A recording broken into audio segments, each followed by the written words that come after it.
메단 시내의 열기가 숨막히게 피어오르던 어느 봄날 오후, 이스타나 마이문 궁전은 술탄의 황금빛 영광을 간직한 채 방문객들을 맞이하고 있었다. 자유로운 영혼의 사진작가 키라나 아유는 목에 건 카메라의 묵직함을 느끼며 궁전의 화려한 건축 양식에 매료되었다. 말레이, 이슬람, 스페인, 인도, 심지어 이탈리아 양식까지 혼합된 독특한 건물은 그녀의 예술가적 호기심을 자극하기에 충분했다. 하지만 그 아름다움 이면에는 보이지 않는 규율과 엄격한 통제의 기운이 감돌았다. 궁전 곳곳에 배치된 제복 차림의 푸투가스 크아만한 보안 요원들은 관광객들의 사소한 행동 하나하나까지 날카롭게 주시하는 듯했다. 같은 시간 일본인 관광객 켄조 하마다는 작은 디지털 카메라로 조용히 궁전의 풍경을 담고 있었다. 그는 키라나와 마찬가지로 궁전의 이국적인 아름다움에 감탄했지만 동시에 어딘가 모르게 경직된 분위기를 감지하고 있었다. 키라나와 그는 아직 서로의 존재를 알지 못했다. 유독 눈에 띄는 보안 요원이 있었다. 박티아르라는 명찰을 탄 그는 냉정하고 위압적인 분위기를 풍겼다. 그의 매서운 눈초리는 마치 궁전의 질서를 어지럽히는 잠재적 나루시질 규칙 위반자를 색출하려는 듯 번뜩였다. 키라나는 궁전 내부의 섬세한 장식과 빛의 조화에 이끌려 셔터를 눌러댔다. 좀 더 독특한 구도를 잡기 위해 그녀는 자신도 모르게 바닥에 희미하게 그어진 통제선 안으로 한 발짝 들어섰다. 찰나의 순간이었다. 플래시 사용 금지 구역이라는 작은 표지판은 그녀의 시야에 들어오지 않았다. 거기, 멈추시오. 벼락 같은 고함 소리가 궁전의 정적을 갈랐다. 박티아르 요원이었다. 그는 성큼성큼 키라나에게 다가와 잔뜩 굳은 얼굴로 그녀를 쏘아보았다. 그의 목소리는 낮고 차가웠지만 그 안에 담긴 내용은 충분히 위협적이었다. 아가씨, 여긴 제한구역이오. 당신 행동은 궁전의 질서를 방해하고 있소.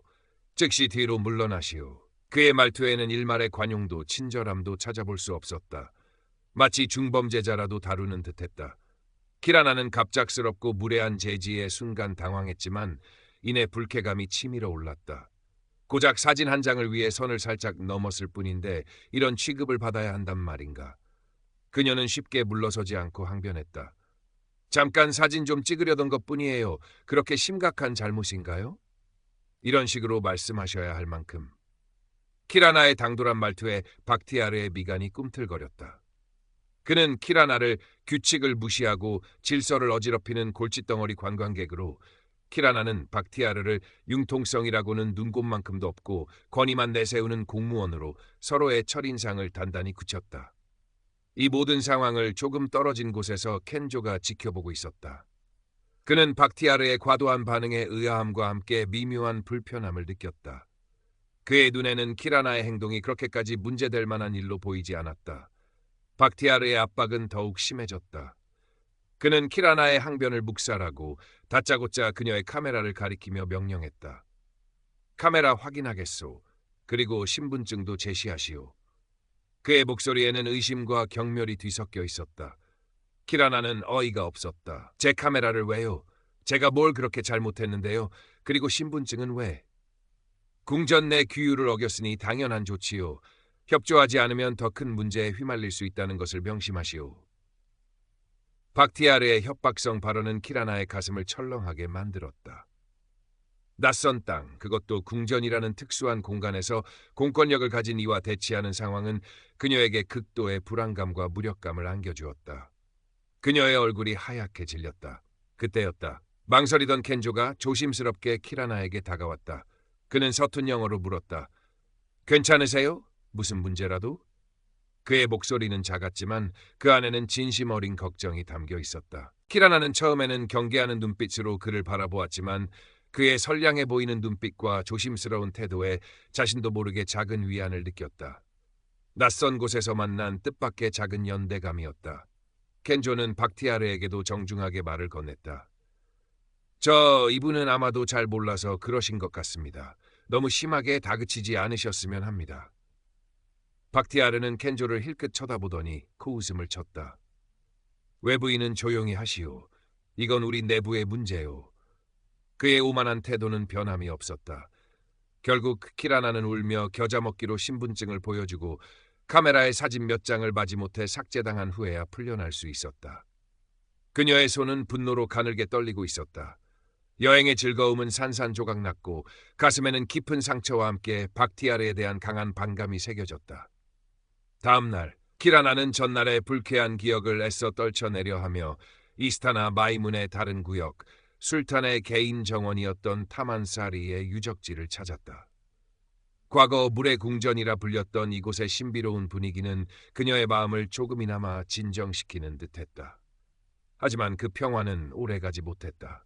순찰 중이던 박티아르와 또다시 마주친 것이다. 박티아르는 키라나를 정확히 기억하고 있었다. 그는 노골적으로 차가운 시선을 보내며 마치 잠재적 문제 유발자나 감시 대상처럼 그녀의 일거수일투족을 쫓았다. 그의 시선은 보이지 않는 족쇄처럼 키라나의 행동 반경을 제약했고 그녀를 심리적으로 위축시켰다. 키라나는 그의 부당한 시선에 분노했지만 동시에 어제와 같은 상황이 반복될까 두려웠다. 그녀는 서둘러 그 자리를 피할 수밖에 없었다. 호텔로 돌아온 키라나는 좀처럼 분을 사귈 수 없었다. 이대로 당하고만 있을 수는 없었다. 그녀는 박티아르의 부당한 처우에 대해 공식적으로 문제를 제기할 방법을 고민하기 시작했다.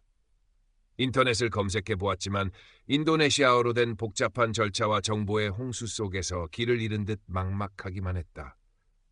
그때 켄조에게서 메시지가 왔다. 그는 어제 키라나의 연락처를 조심스럽게 물어갔었다. 그는 온라인 여행자 커뮤니티에서 이스타나 마이문 궁전의 일부 보안 요원에게 비슷한 불쾌한 경험을 했다는 익명의 글들을 몇 개 발견했다고 했다. 그리고 궁전 공식 웹사이트의 방문객 의견란이나 관련 민원 처리 부서의 연락처로 보이는 정보도 함께 보내주었다. 키라나 씨, 이걸 한번 보세요. 당신만 겪은 일이 아닐지도 모릅니다. 켄조의 메시지는 키라나에게 작은 희망의 불씨를 지폈다. 혼자가 아니라는 사실, 그리고 문제를 해결할 실마리가 보인다는 사실에 그녀는 용기를 얻었다. 둘은 메시지를 주고받으며 서로의 경험에 공감했고 문제 해결을 위한 정보를 공유했다. 국적도 언어도 다른 두 사람 사이에 어느새 미묘한 연대감이 싹트고 있었다. 며칠 후 키라나와 켄조는 메단 시내의 또 다른 유적지인 티종아피에를 방문했다. 중국계 상인이었던 총아피의 화려했던 저택을 둘러보던 중 그들은 놀랍게도 그곳에서 박티아르를 다시 목격했다. 그는 마치 메단의 모든 관광지를 순회하며 질서를 바로잡는 임무라도 맡은 듯했다. 그리고 그들은 박티아르가 다른 관광객들에게도 유사하게 강압적이고 모욕적인 태도를 보이는 것을 함께 보게 되었다. 특히 상대방이 영어가 서툴거나 노약자 혹은 소심해 보이는 관광객일수록 그의 태도는 더욱 강경하고 오만했다. 한 유럽인 노부부가 길을 잘못 들어 통제된 구역으로 들어서자 박티아르는 마치 범죄자를 다루듯 고함을 치며 그들을 몰아세웠다. 노부부는 겁에 질려 어쩔 줄 몰라 했다. 그 광경을 지켜보던 키라나는 심장이 차갑게 식는 것을 느꼈다. 이것은 자신에게만 국한된 개인적인 불운이나 오해가 아니었다. 박티아르 개인의 뒤틀린 성향 문제이거나 혹은 더 나아가 관광지의 보안 시스템 내에 존재하는 구조적인 문제일 수도 있다는 확신이 들었다. 단순히 개인적인 불쾌감을 넘어 이 문제를 공론화해야 할 필요성을 더욱 절실히 느끼기 시작했다. 그녀의 눈빛이 단호하게 빛났다. 키라나는 결심했다. 박티아르의 부당한 행동을 명확한 증거로 기록하여 세상에 알려야겠다고. 사진 작가로서의 자신의 능력을 그저 아름다운 풍경을 담는 것을 넘어 이 부조리한 현실에 맞서는 데 사용하기로 마음먹었다.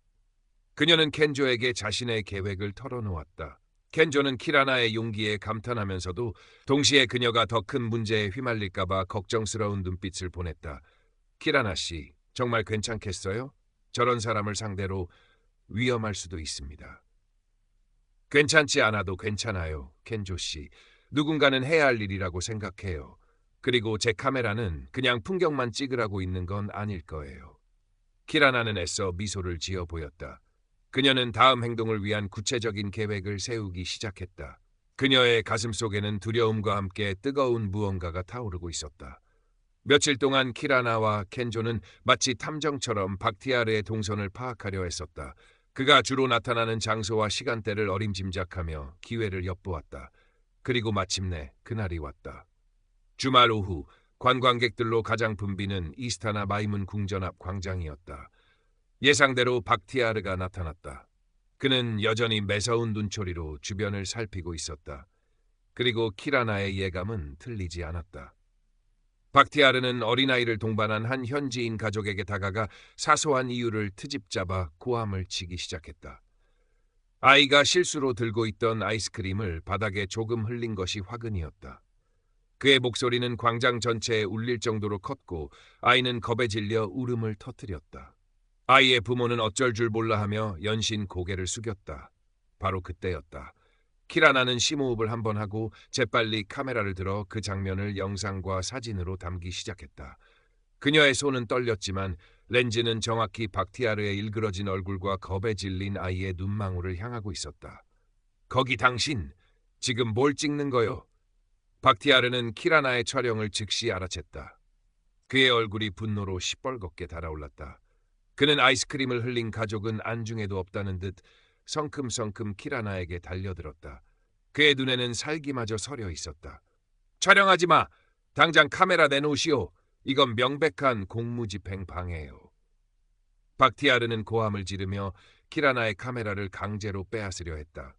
그의 거친 손이 카메라 렌즈를 막으려 했고 키라나는 필사적으로 카메라를 끌어안으며 저항했다.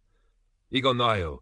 당신이야말로 지금 무슨 짓을 하는 거예요. 이건 명백한 폭력이라고요.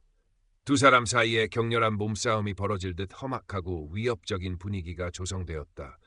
주변의 모든 관광객들이 갑작스러운 소란에 놀라 두 사람을 주목하기 시작했다. 웅성거리는 소리가 파도처럼 번져나갔다.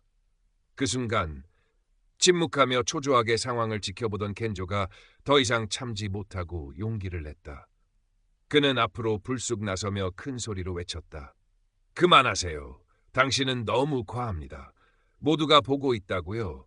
저도 지금 이 상황을 전부 녹화하고 있습니다. 켄조는 자신의 스마트폰을 높이 들어 박티아르의 폭력적인 행동과 키라나의 저항하는 모습을 명확히 담기 시작했다. 그의 목소리는 떨렸지만 그 안에는 단호한 의지가 담겨 있었다. 켄조의 외침은 마치 신호탄과 같았다. 그의 용기에 자극받은 듯 주변에 있던 다른 관광객 한두 명이 맞아요. 저 보안 요원 너무 심하잖아요. 라며 수군거리기 시작했다. 심지어 누군가는 데이비스 경관을 향해 야유를 보내기도 했다. 이전과는 다른 집단적인 불만과 저항의 분위기가 마치 전염병처럼 광장에 퍼져나가고 있었다. 박티아르는 예기치 못한 다수의 저항과 여러 대의 스마트폰 카메라 세례에 순간적으로 당황한 기색을 보였다. 하지만 그는 여전히 자신의 행동이 정당하다고 믿는 듯 더욱 강압적으로 나오려 했다. 당신들 단체로 공무집행을 방해할 셈이요? 모두 법대로 처리해주겠소. 상황은 일촉즉발의 긴장감으로 치닫고 있었다. 키라나는 절체절명의 위기를 느끼면서도 카메라를 놓지 않았다. 그녀의 눈에는 두려움과 함께 결연한 의지가 빛나고 있었다. 여기서 물러설 수 없어. 커지는 소란을 듣고 주변을 순찰 중이던 다른 제복 차림의 보안 요원들과 관광경찰로 보이는 인물 2명이 현장에 신속하게 도착했다. 그들은 능숙하게 박티아르와 키라나 그리고 흥분한 군중들을 분리하며 상황을 파악하려 했다. 무슨 일입니까? 모두 진정하십시오.